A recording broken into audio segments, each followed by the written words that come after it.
We are live. It is Tuesday at 6:01 Eastern Standard Time. Welcome to another episode of Talkin with Thénardier. That's me, Jimmy Smagula. I'm currently playing Thénardier on the North American tour of Les Miserables. Like everything else right now, we are paused, but we're going to come back. And, I had this idea. I thought in the meantime, while we're all waiting to come back, why don't I talk to my fellow company members about Les Mis and their kind of journeys as a human being and their journeys with the show Les Miserables. I mean, the show, it is something that touches everybody who works on it, everyone who's seen it. It was the first Broadway show that I ever saw as a kid. It's the reason why I'm an actor. So you can only imagine my good fortune when I got this job and got this role. And I'm just so thrilled to still be a part of this incredible show. So with that said, I don't want to get into too much extra stuff because honestly, our two guests this week are crazy, incredible people. And I love them both. My first guest is actually our resident director. He's kind of my boss, people. I'm not going to lie. I mean, he's like, I like to think of myself as collaborating with everyone. We're all collaborating. We're all a group of wonderful people. But the truth is, he's my boss in many ways. And he's also one of our top bananas. Bring him on in, Richard Barth. Hello. Oh, my God, Richard. There he is. How's it going? I got my banana costume on. Oh, boy. There You just we had go. to Now slip that in there, didn't you? In all its glory. Richard, I really want to peel away the artifice here and really all right, talk let me to see you what I about can do what here. it. There we go. Okay. Crazy. Richard, how are you? How are you, Mr. well, Barth? Jimmy, I'm pretty well. If there's a time to be home in Colorado, spring isn't a bad time to be here. So. And you recently bought a beautiful, beautiful house that I am obsessed with. It's a kind of a mid-century modern, just gorgeous home. Yeah, so this is our first spring in the house. My girlfriend Rachel and I bought the house in August. And so it's really, there are far worse times to be home. And lots of home improvement, lots of gardening. I was saying to Jess Gauker when we were chatting before this that earlier I was trying to pull a tree stump out of the ground. So, it's a little different than trying to pull performances out of the ground. That's right. It's a little different than that, but yeah. And there are two other people that live with you in your house, and I want to mention them because I'm more in love with them than I am with you, and I hate to tell you that. Of course. I don't want to hurt your feelings, but tell the people about the two other people that live with you besides your girlfriend. Fiona and Carl, our rescue dogs. Are really excellent. It's been so great to be home with them. Fiona's sleeping right over here. I'd show you, but it's a little wonky to turn the computer. And Carl is upstairs having a snooze because it's prime napping time, but it's getting close to dinner time, so we might get interrupted at any moment, really. That's okay. I have a rescue dog, too, as you know, of over 5 years. She's 6 years old. She's also right over there sleeping on the couch. Not bothering Daddy, which I like very much. She's just asleep and very peaceful. But if you can go out there and rescue a dog, this has been a great time for rescuing animals. I hear that a lot of the shelters have been cleared. And I have personally two very good friends of mine have gone and rescued dogs. There are actually three friends of mine. So it's a great time. If you're thinking of doing it, you have a lot of time at home, go and get that dog. As you, I'm sure you can attest, it just changes your life. Changes your life. Great. Yeah, I do. I completely agree. So Richard, resident director of Les Miserables, North American tour. What does that mean? Start me off by telling me what a resident director does.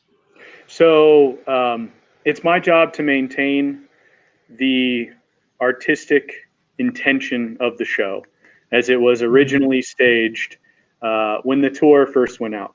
And if we're going back even further, I was a swing on the tour in 2010 that started at Paper Mill Playhouse. Did that whole tour. I was part of the last Toronto sit down, and then I was part of the Broadway company. And then I had moved to Colorado to mind my own business. And when Josh Grosso broke his foot, Robert Ariza was playing Marius for a while, and I came out to cover Robert Ariza's track. And then a 4 or 5 week contract turned into a 6-month contract.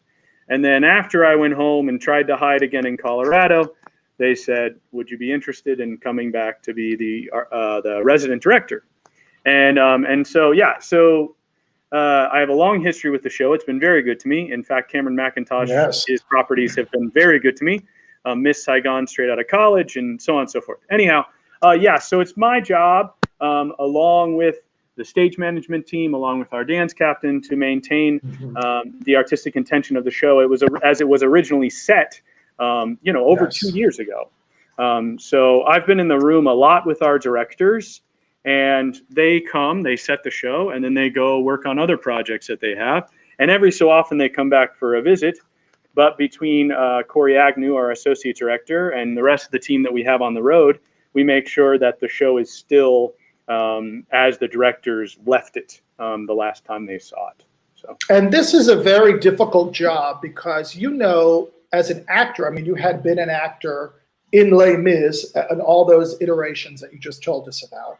And it's a difficult job to maintain the original intent, I think, because as actors, we start to, we are doing the same thing every day, 8 times a week. And so I can speak for myself. I know that I have to always fight against, like, oh, I got a laugh there. I wonder if I can get a bigger laugh there. Or that felt really good. I wonder if I do that a little bit more this time. So it's a difficult job. And also for you, I would imagine, is it difficult for you to keep fresh eyes on a show that you've watched so many times and that you have been involved with for so long? How do you help yourself keep your own vision fresh? Right. It is a lot of, so the first part of your question, it's a lot of asking, is that the original intention that our directors had?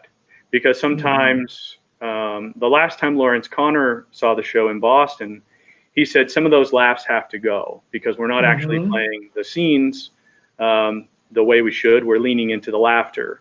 And so I always have to ask, well, does this fit the original vision? And oftentimes, I let it go for a while. I try to watch it, and then I try to see it with fresh eyes the next time. Because just because it's different doesn't mean it's wrong. I have seen a lot of different versions. I was just counting the other day. I think, including understudies, I've done the show with 22 or 23 Jean Valjeans. So it's interesting to see what works, what doesn't work. And you can see people in all roles falling into traps, falling into, oh, I got to laugh, I should stick with that type of thing. But to carry on to the next part of your question, seeing it with fresh eyes, it's very interesting. Sometimes I am ready and prepared to see it with fresh eyes. Other times I'm dealing with a technical issue that has arisen in the show. Arisen, is that even a word? I don't even know. Anyhow, it doesn't matter. Sure. Sure, we'll say it is. But arisen. But what I am constantly amazed by is how, and I'm a softie, but is how I'm able to be moved by the show so frequently still. I'm able to be moved by the show, whether it be, sometimes it's because an understudy is on and they're doing incredible work that I've watched develop that I'm so proud of. Other times it's just, I just see something that I haven't seen in a while. Or I see a new discovery, something totally fresh, something totally exciting going on stage. Or other times it's something that you just go, man, that still works. This story that we're telling still works. And there's a reason why this show is the phenomenon, the icon that it is. And that's because this universal story, this story of redemption and faith and perseverance, that speaks to the power of the human spirit, just continues and will continue to touch people for many years to come. So that's more than you asked for. That's more than you asked for. I'm sorry. It's beautiful. You're like a commercial. My God, we should have you on every day doing something about Les Mis. It's going to touch people for years to come, he said. I mean, we'll put that on the side of a truck. Now, so when you got the call to become our resident director, you had never directed anything before this, right? Had you directed other community theater shows or regional theater shows or Broadway play I don't know about? Little Christmas shows here and there. Little things like that. I'd done some workshops with some community groups. Those types of things. But no, I guess, so how I actually found out was I got an email from Cory Agnew that Liam, the former RD, was going to leave, and they were considering me. And just because I live in Colorado now and I like to, throw these stories in, I was up in Rocky Mountain National Park and I was snowshoeing. And I was snowshoeing that whole morning and afternoon. And I went to a brewery in Estes Park that I like to frequent after I've been in Rocky Mountain National Park. And I connected to their Wi-Fi because service is shoddy up there.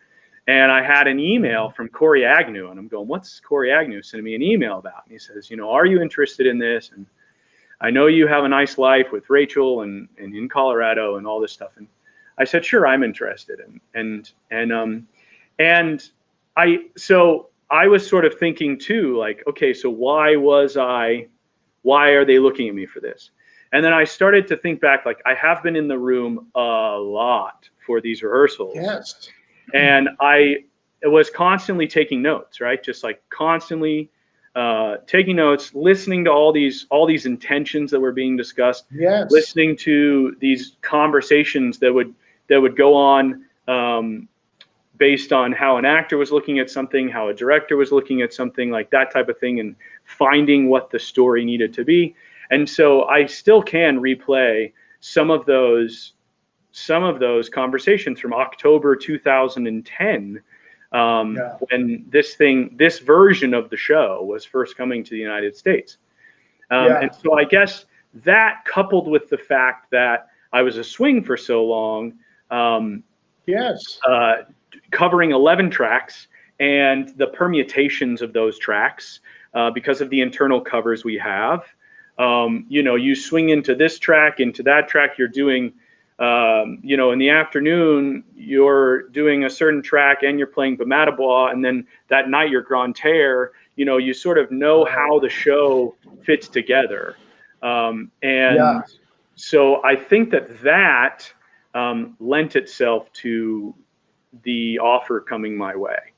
And what was when you got the job and you started as the resident director, right? What was the training like for this job? Like for me, I have a 3-week rehearsal period, and I'm given the blocking and I'm given the attention, and you and Cory were incredible in really letting me create my own Thénardier, which is not the case in a lot of other shows that I've replaced in. I've been told literally do this, do this, do this, do this. We know this works because the original guy did this. This is what you're going to do. And I really appreciated that you guys said, try it. And if I remember specifically Cory saying, go down a road, and if you're going down the wrong road, I'll let you know. And I really appreciated that because, 6 months in, you feel like you own what you're doing, that you're not doing just what someone else told you, but hey, I created this, it works. And that helps you to feel good as an actor and as a human being. But what was the training? Meaning, like, you joined, I'm sure Cory was there. Were you sitting on rehearsals with him? What was that like? What was that process like? So there was a 4-week overlap between Liam, the former resident director, and me. And during that time, Cory was also out, I think, for 3 of those 4 weeks. during that time, we put new children into the show. So I got to see that rehearsal process. And then we sat down with the show Bible and we went through everything. And Cory has taken copious notes over the years. He's been involved because he was the resident director on the 2010 tour that started at Paper Mill. And so his notes are absolutely incredible. They are, Lawrence Connor said these things, quotes, about the scenes, which of course I go, yes, I heard that in the room. James Powell said this is what Cameron McIntosh says about this. This is what Alain says about this. This is what Claude Michel said, And so it is, whenever I am rehearsing someone, I have Cory as a resource. I have Seth Sklar-Hein as a resource. I have Trinity Wheeler as a resource because he's our executive producer. He was our PSM on the first tour. So I have these people that are great resources. And then I have that show Bible. And I also have my own notes as well. I have mental notes. I have my note cards from when I was swinging that still have, tidbits of information. And so with that, it's, I'm able to gather the information I need, not just the physical blocking and the things that have to be there, because that's all part of it too, right? You have to talk about intention. You have to talk about all those things that come along. But you also have to stand backstage, or I have to stand backstage, and I have to watch people go pick up props from the prop box, because the last thing you want is somebody to be prepared, quote unquote, and then to go out there their first time and not have a crowbar or not have a hammer or not have, that then other actors are looking for. If those cups aren't there as Thénardier, I mean, it sounds so silly probably to some people, but if those things aren't there, so then you see me backstage, I spend a night shadowing where I see every entrance, exit, even if I think I know, because things change, things move, things grow. And then I stand there, like a stalker and watch everyone pick up every prop, every prop they pick up. Yeah, well, that's what's crazy is like, we change over our kids every 6 months because they grow and we need new kids. And you sometimes will be in rehearsal with kids for 5 hours a day, and then while I'm sitting in my hotel room ordering room service and watching 90 Day Fiance, you're in rehearsal. And then that night, you're in the wings watching and taking notes and looking at I'm like, oh my God, this job. And then I'll walk by at the end of the night and you're at your computer. Or I don't know what you're doing the schedule for next week, or taking notes. And I go, this job doesn't look that fun. Yeah. What do you think? Was there a part of the job that you weren't? What was the biggest surprise, or what was the thing that you felt like, oh boy, I wish I was more prepared for this somehow? Or was there a surprise that, we all have preconceived notions about what our job's gonna be, and then there's the actual experience. Right. So is there a part of it? Has there been a part of it that has been surprising for you, or more challenging than you thought it was going to be? So I would say one of the biggest surprises was I didn't really know that I would be giving notes to stagehands. I didn't know that I would be, and I've always had a good rapport with everyone in every company I've been in, right? But it's a little odd when you say, because there's a bit of I don't know if triage is the word, but there's a bit of investigation that has to happen. You go, okay, so the sliders used to look like this, now they look like this. What, And so you have to sort of ask.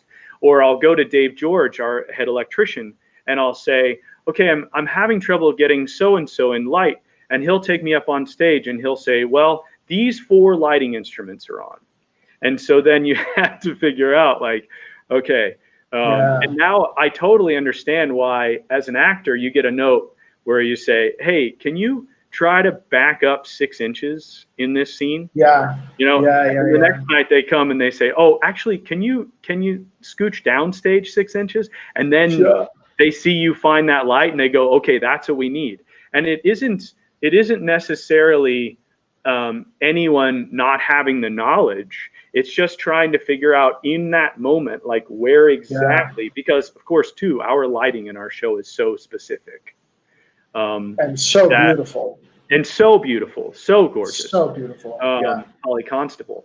But anyhow, so that was definitely a shock, I would say, to say, okay, I'm going to be giving notes to stagehands because they're not necessarily, you know, it's one thing, I sort of know the language of actors and that sort of thing, but I have to figure out the language of like, oh, this skirt under this slider and that type of thing, you know. Right.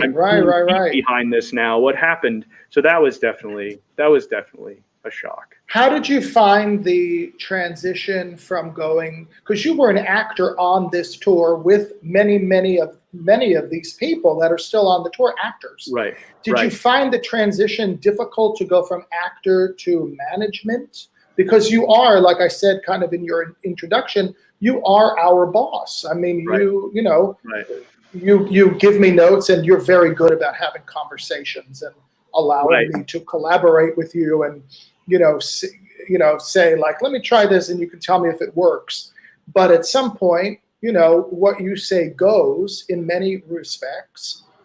We all certainly respect that. But was that difficult? Was it a difficult transition for you to make, like, hey, these are no longer just my buddies. I'm kind of in charge now of what's going on here? Yeah. Well, first of all, I always try to put myself in the other person's shoes, for lack of a better description. And I try to choose my words carefully, because we all have memories of something someone said to us that were not the right words. And I hope to never be that voice in someone's head. Yeah. And with that being said, you do have to say, you occasionally have to be a disciplinarian or that type of thing. And fortunately within our company, there's not much of that, right? I think everybody in our company, the cool thing about Les Mis almost more than any other show I've ever done is that everybody loves the show first. Right. It seems like to me, like I was just watching an actor talk about being in service of the play, being in service of the director, working in service of the greater good. And I feel like all of us in Les Mis, crew included, really work in service of the story and in service of this iconic legacy that we are all a part of. So, that's definitely a plus. You don't have to be too much of the, don't do that again, Right. But it's an interesting transition. And really, the more you think about it, who's better to be a resident director than somebody who had been an actor before? Because you really can put yourself in, maybe you watch something in one show and go, boy, that wasn't great. Well, maybe they're just having a bad day. I mean, you really have to kind of learn how to give certain, and also speak to certain people certain ways, and certain people will relate to this kind of a personality more than that kind of a personality. So I think there's a lot to take into account with a job like yours. I have some questions. Okay. From the fans, from the audience. Oh, yes, fire away. Yes. So here's a good question from Bethany. I know they're all Valero. just waiting for Josh Grosso. So. Well, he has a nice face. Our faces are covered. Richard, what does your typical day on tour look like? How does it differ from a show that isn't on tour? So specifically being a resident director for a touring company. Sure. What is your day? I mean, I kind of know how you start your day because I will frequently run into you in whatever city's finest coffee house. Yeah. So typically each week we go into a new venue. Tuesday, Monday we get into town. And usually I start to, if I've done a bit of research, or, I go for a bit of a wander, that type of thing. I usually use a coffee shop to get me into a neighborhood, and go for that type of wander around that neighborhood, or whatever that means. But on Tuesdays I'm at the theater, usually around 4:00, to take a look at sightlines, those announcements you guys love to hear me make at every orientation. Take a look at that. Take a look at those types of things.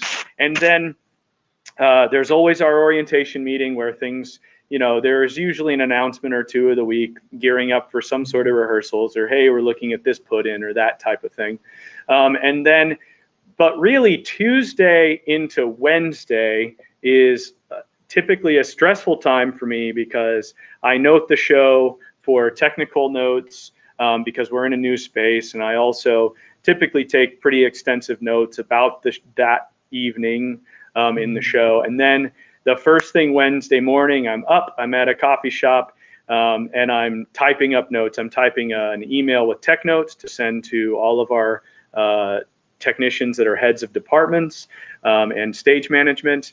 And then I'm typing my notes that I then, do my mad dash around the theater when people start showing up that night.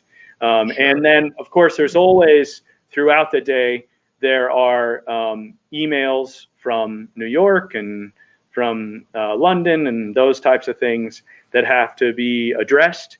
And a lot of times I like to sleep a little late, let's be honest. And a lot of times we're also on the West Coast, so I'm already a few hours behind. So I wake up to these emails that need answers.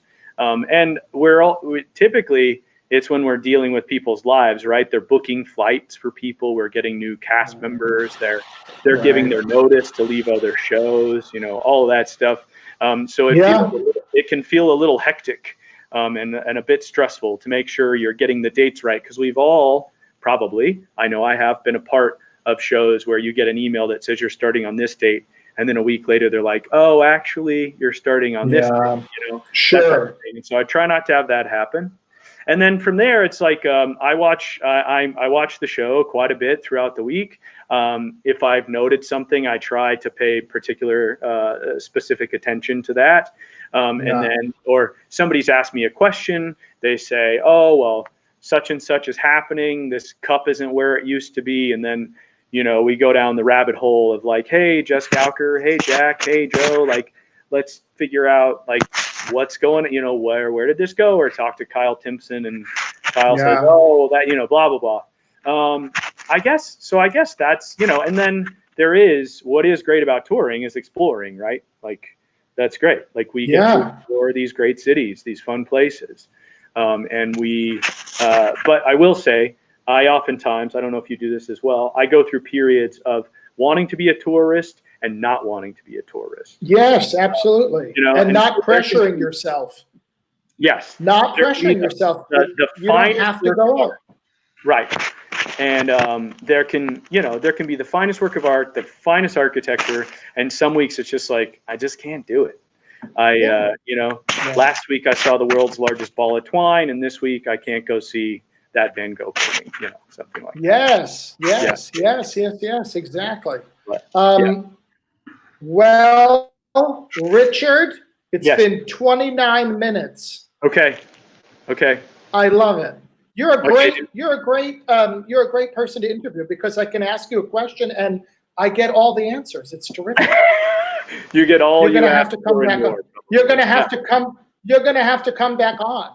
I want to have like you and Cory on, and just go through fun. Like Valjean's soliloquy, and we can go like beat by beat for 7 hours. Oh my goodness! Yeah, we could, and we could just. We could have Pat Dunn muted in the corner, just making faces. That's just how I like them. Making faces. Just how I like them. Muted, making faces. Sounds great. Bring in Josh Grosso. Is he still there? Right. Guys, wait till you see Grosso's room.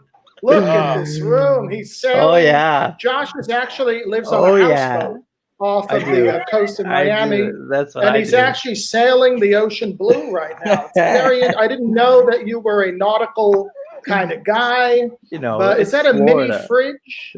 Is that a mini fridge? Or is let's call that a mini fridge. My brother actually is that what that is? You'll love that. No, keep your brewskis in there. This is a PC. This is a computer right here. PC. That's what it is. Oh yeah. From what, 1997? He's got his oar. You see his oar there? I have my oar up there, so I'll practice it. So that's what I've swimming been using to practice. upstream. Yeah. So I'm ready to go. I'm ready to go here.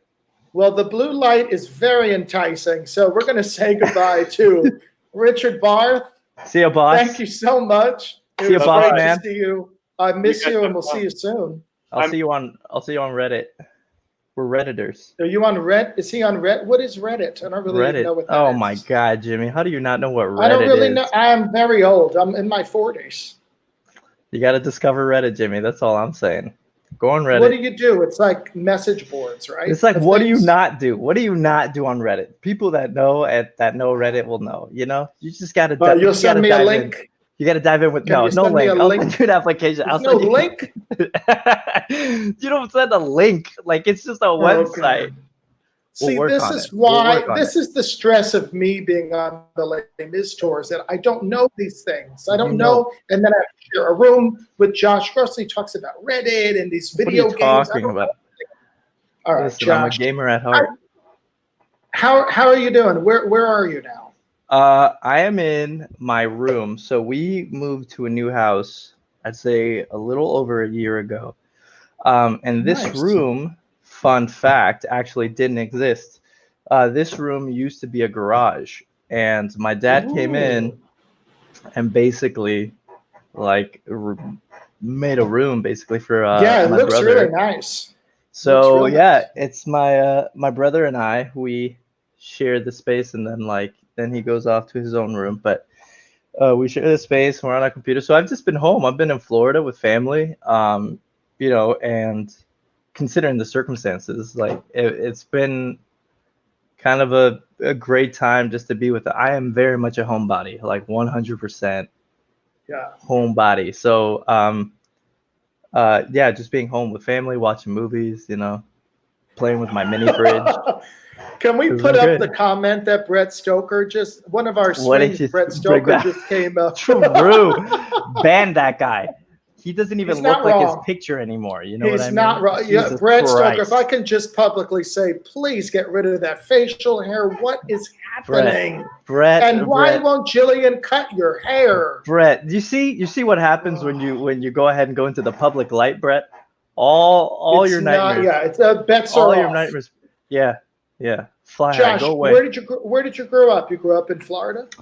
So I was. It's kind of, but not really a loaded question, right? So I was born in Colombia, but I only stayed there for I was like a baby, right, for 6 months. Yeah. Then I went to New York and I grew up there for about, I don't know, let's say 9 years or something. For a while. New York City, yeah, Queens, Flushing. Oh, I didn't know. Oh, wow. Yeah, I could see Shea Stadium. I think I could see Shea Stadium from my house. So, it was a good time. And then we moved down here. We first moved to somewhere around North Florida, Palm Bay area, and then we moved down here to South Florida. And I've been here ever since. I went here basically majority of middle school, high school, and then. And I know you went to Carnegie Mellon because it's a big point of contention.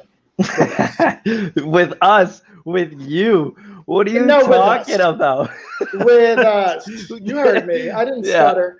Because anybody in, dude. Anybody. Now listen, here's the thing, right? Okay. So when I was in high school, I auditioned for four and applied to 4 colleges.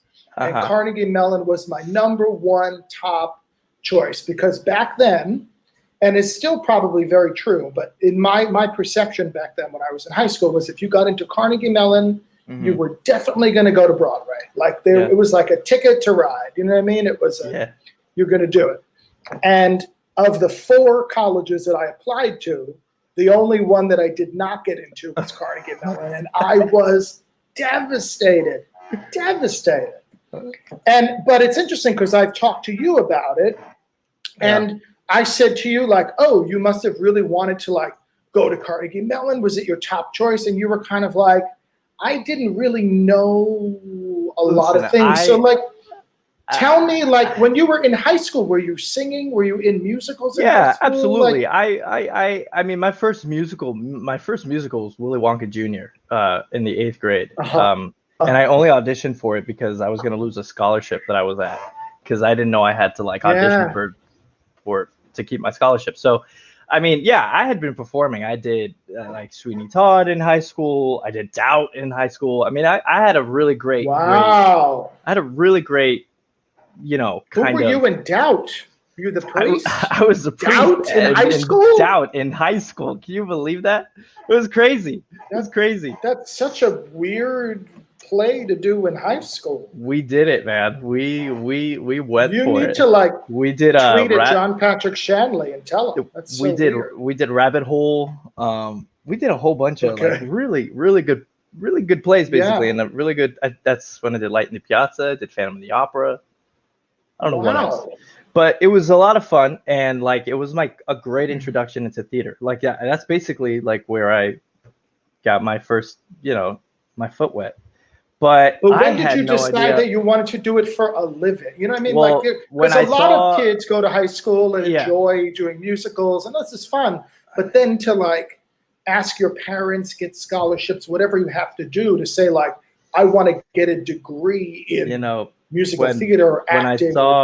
When I saw my academic grades, I went, yeah, that's what I need to do, basically. That's it. I got no choice. But no, to be fair, I always had my parents' support, like from the beginning.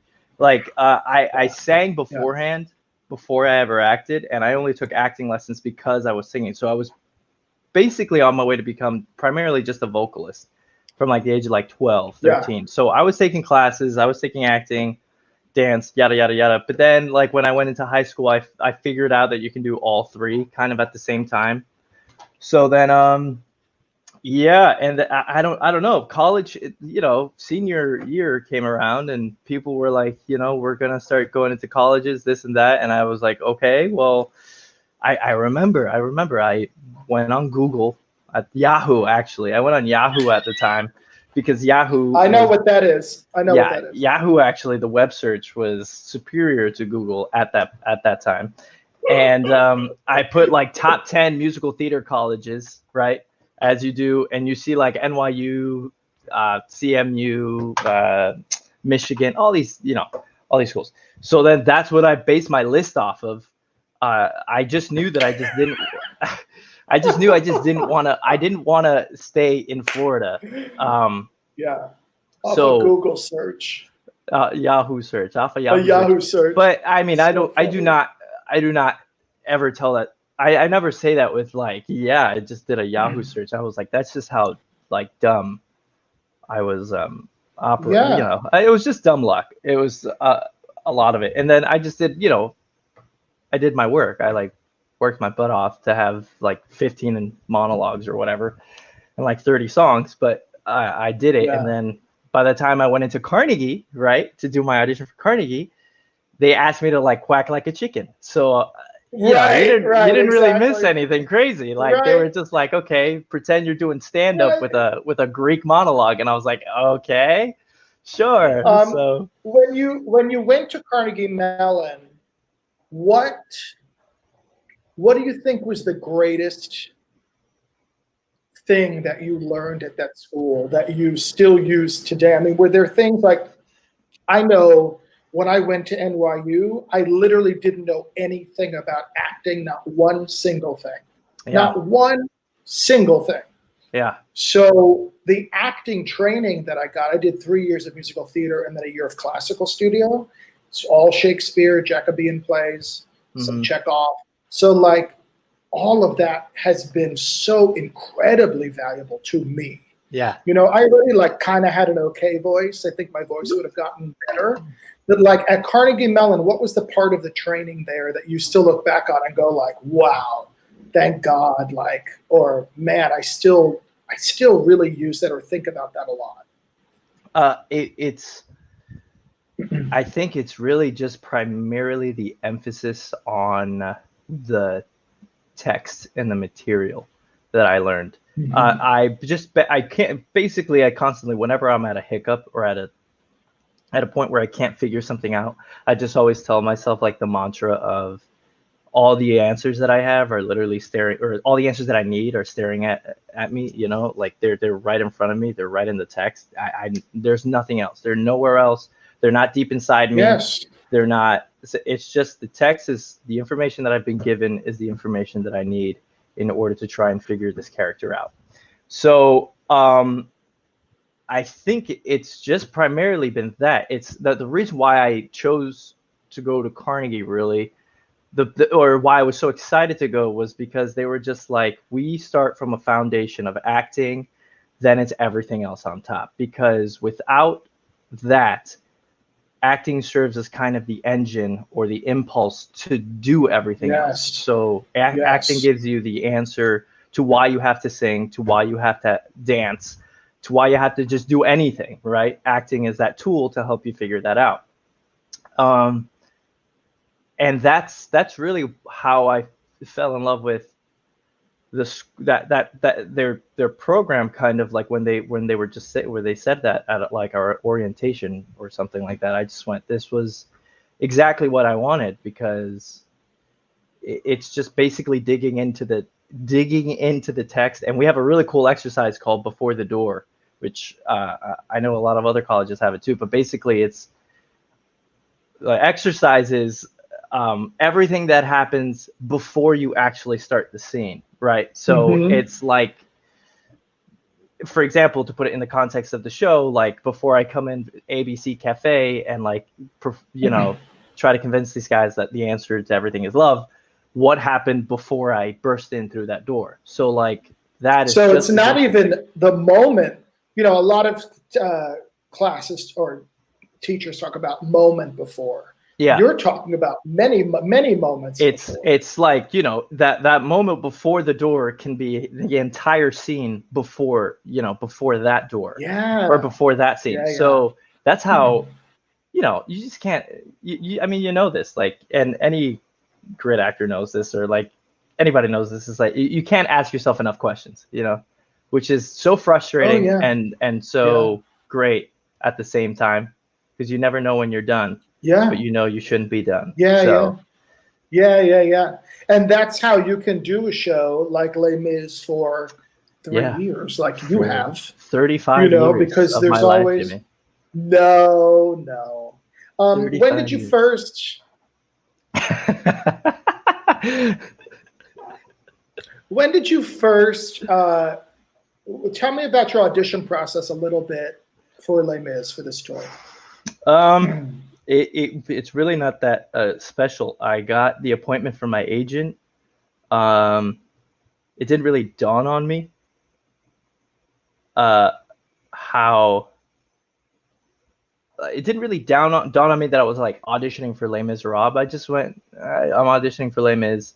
To be fair, because at that point, like, you know, as you do when you're in New York, you go in and you audition for Hamilton. You go in and you audition for the next new thing that's taking in 500 people, you know? So, you know, you see this big name and you're like, oh my God, I got the appointment. Now the work begins. So I went in for Les Mis, and I do remember it being one of my favorite auditions up to that point, because we stayed in the room for like 15 minutes, 20 minutes, which, as you know, like that's pretty unheard of, especially in those type of, like, I was in there for a while. We worked on empty chairs for a good amount of time. And then he was like, thanks so much. I was like, thanks. And I left. And it was great, because I was like, oh my God, I used this 4-year degree on, like, I finally used it on something. You know what I mean? Like I had more than 5 minutes to like go ahead and do this. So, I was like, that's a win. I'm happy. I'm great. I want to go get Chipotle. So that happened. And then I want to say like a few weeks after, like a few weeks after, I got a call back, and then I came in and Cory was there. And they had a camera, And I was like, okay. And then we just did the whole material all over again. He worked on me with it a little bit more. And James was there too, I think, James Powell. And then I came in for the final time with like two other women, basically like a Cosette they were seeing and an Eponine that they were seeing. And I did it with them. And then I don't know, I think I got a call saying like, hey, they want you in. And I'm like, sounds great, sounds good. I'll be here waiting. Did you have you seen Les Mis before auditioning for it? I had Were you aware of the show? I had seen the Hugh Jackman and Jeffrey Rush version, the video, like that old VHS version of it. And then no, was that Hugh Jackman? No, that was Hugh Jackman. That was Hugh Jackman. I had seen the musical version, which had Hugh Jackman, but then I saw the Liam Neeson and Jeffrey Rush version. That's who it was. So the straight one. Those are the only two versions I had seen, and the only time I saw the musical was when the movie came out. Wow. I'd never seen it live, so you didn't really have a huge like preconceived notion of what Marius was gonna be. No, I mean, judging from like when you're in musical theater, they're like lover boy roles. So there's Marius and there's Raoul and there's like Fabrizio, like the ingenue parts. And I was like, he must be one of those guys. But I didn't really have any like preconceived notion of the show, really. Did you enjoy the rehearsal process? Yeah, man, it was. I was surprised. I was getting ready the night before we showed up. I was getting ready for them to be like, okay, I don't know how it's been, but I was about to say like how I imagine Disney to be in terms of like stand here, say this at this line, and like yada yada. You know what I mean? Because it's a formula that works, and when it's a formula that works for over 35 years. I really don't need your input because people are still coming to see the show. So that's exactly how I was picturing it, going like, okay, this is what we're going to do.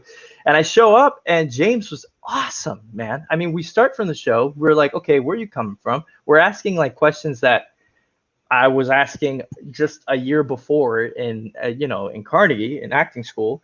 And then he was like, okay, well, how about we try it like this? And he's like, how do you want to do it? And then, of course, we would have moments where, like, you need to hit this mark because it's the iconic pose of One Day More or whatever, or A Heart Full of Love or whatever.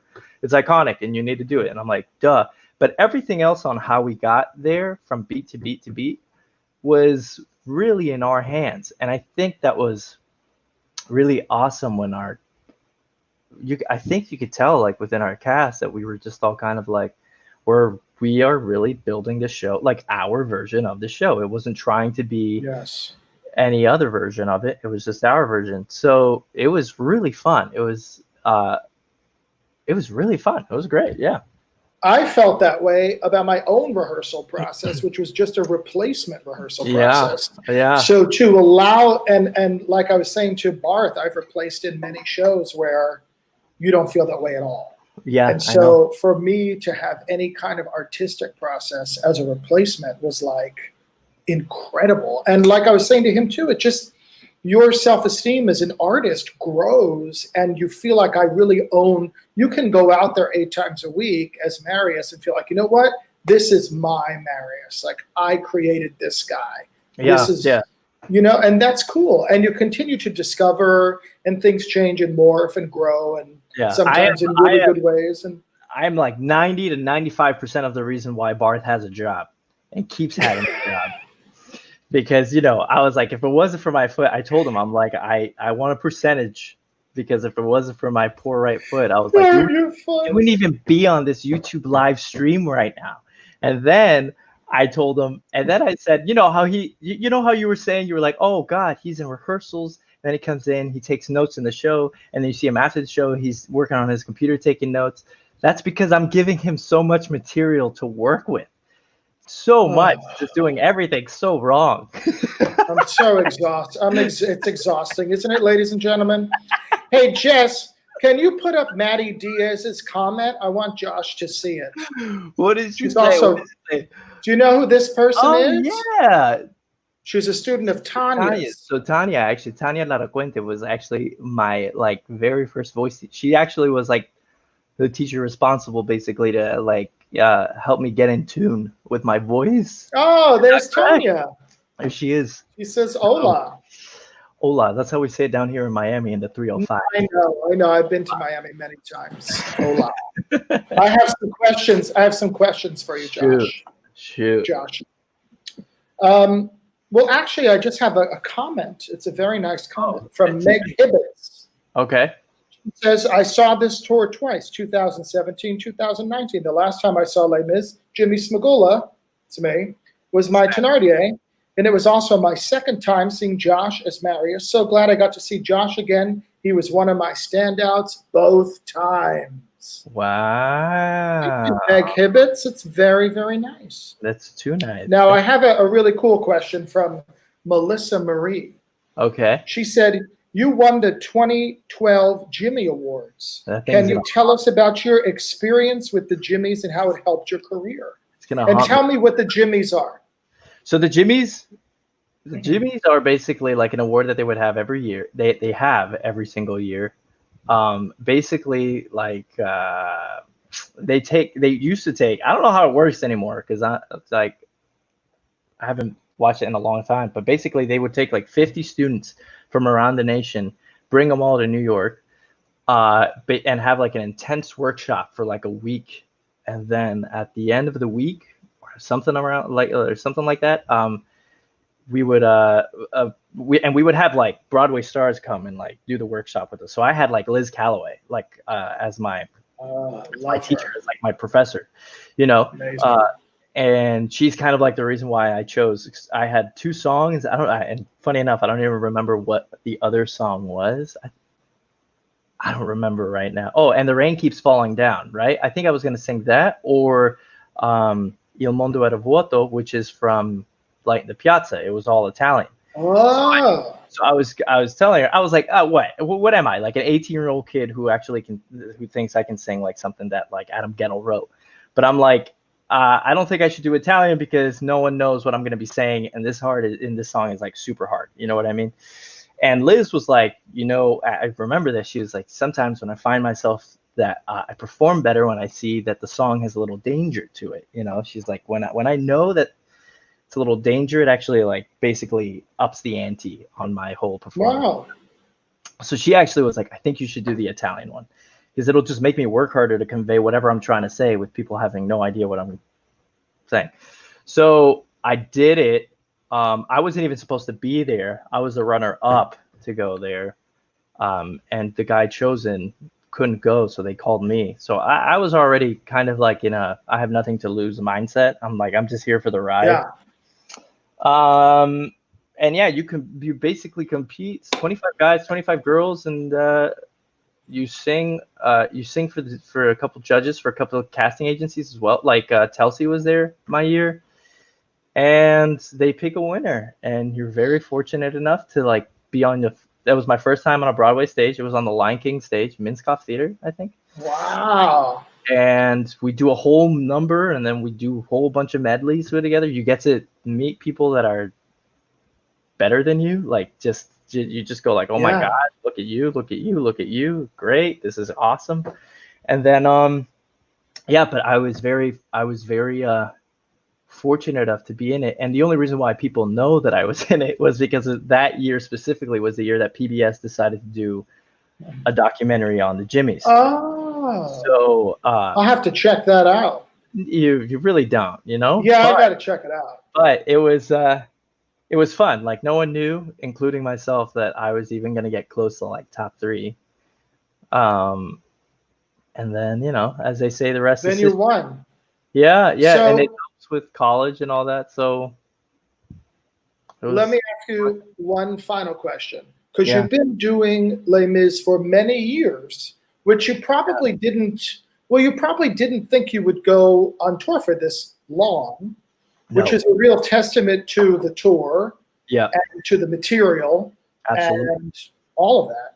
Mm-hmm. But what do you think what do you see as your next kind of move? Like what are like your dreams as for like for yourself as an artist? Like, I know you're like such a huge cinephile. You love movies, you love directors. Like, do you see yourself doing that? Like, what do you think? That would be, do you think I have the face for it, man? Like, for camera? You have a great face for directing, yes. You know how they behind the camera. That's the idea. But I don't know. Anybody that knows me knows I can't think ahead more than like 5 minutes of what's happening now. Yeah. I have my idea of success, I can tell you, has been challenged and kind of been morphing. When I was in college, as big as those schools are, as CMU is, NYU is, I feel like not the beauty and also not necessarily the problem, but the challenge it is to go to a school like that is that you get into a mindset that if I'm not in a Netflix show, if I'm not in the next Hamilton, if I'm not on Broadway, like performing or whatever, then you're not really successful. Like you're not achieving things in life. And being on this tour, being on it for as long as I have, and seeing kind of like what I've been reaping from it and how it's touched so many people, et cetera, and then talking to my friends who are back in New York still auditioning, and my friends that are still like Casey Cott was in my class. He's on Riverdale. Just talking to people, a whole bunch of people. Like I started to realize, like success is such a subjective term, and in our business, unfortunately, it's coupled with fame, and it's coupled with just kind of this warped sense of like I'd say like fame and success and Broadway and Hollywood and status. Exactly. And I looked back, this was like a few months ago before all this happened, but I like looked back, and I still feel this way, and I went, I have been able to say for the past 2 years of being out of school and all that stuff that I have been a working actor. I've just been an actor. Yeah. I've been able to pay whatever bills, pay whatever money, or pay whatever like food, things that I want, things that I don't want, utilities, simply by doing what I set out to do, which was act. And that in itself is one of the greatest successes that you a success that you can get, simply by just saying, I'm an actor, and that's all I've needed to do, and then as long as you just get some kind of fulfillment out of it and discover more about yourself and about the world through the stories that you tell, it could be in front of 3 people, or it can be in front of like 3,000 sometimes that like we've had. It's still the same, it's still the same emotion, still the same jitters, still the same doubts. It's still the same, like, ups and downs. So to me, like my dreams and aspirations to get a project, like I would love to work with like the giants, of course, not because of who they are, but because of like what they make and the stories that they've made. Yes. I agree with all of them. Now, if, Steven Spielberg was my next door neighbor and was making films, and no one knew who Steven Spielberg was, but was making films or stories like that, absolutely, I'd be like, yo, let's do a little indie film. But because, the beauty is that our culture and our society recognize talent, take it and blow it up to stardom. To work with greats, they're like way up there, but that doesn't mean that there's not, greatness with our own cast members, with the projects that we're doing.